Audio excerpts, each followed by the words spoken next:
So I will say, for the record, I don't know how I feel about the White House saying we're not now going to decide who's in pool. It's not the same as saying we're going to bring in new voices to the press briefing room. I love all that. But I actually happen to believe the media should decide who's in pool. Because it's a matter of resources. It's just the TV lane alone. And they seem to be saying TV will not change. TV will decide who's doing TV. But the number of wires you've got to get in there to get the cameras ready, getting an experienced photog in there to make sure he gets moments like, God forbid, there's a presidential assassination attempt. You can't fuck around with that. You need true pros who have got a lot of experience, setting up a shot, being ready for breaking news. I speak only from the TV realm because that's the one I know.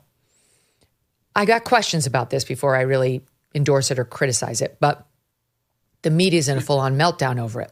And what they're upset about is that the vaunted media, are starting to lose more and more control about how Trump gets covered and in what way he gets covered.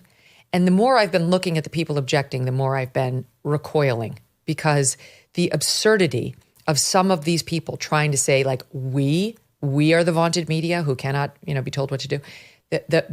The head of the White House Correspondents Association is a guy named Eugene Daniels. He worked for Politico up until yesterday. Politico. Now he's leaving to go to MSNBC. Okay, this guy, we just pulled his social media. He is all over his social media in dresses, trying to look like Beyonce. This is a former college football player. Look at this guy.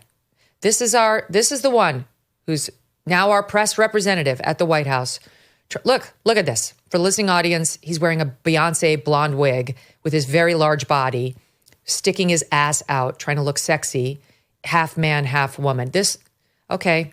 And it's also the same guy who accused Brian Kilmeade of racism when he was talking about Kamala Harris going back to her college sorority. And this guy said, Brian said, colored sorority, and ran with that breathlessly to the press, trying to embarrass Brian Kilmeade. Meanwhile, so what an absurd thing for Brian Kilmeade to be accused of. He's been on the air for how many years? He doesn't talk like that. We all know that. And even this guy was forced to dial it back. But what do you make of what's happening now as the press and press pool tries to pretend they cannot be messed with? They're above it all. All we need to do is respect and honor them.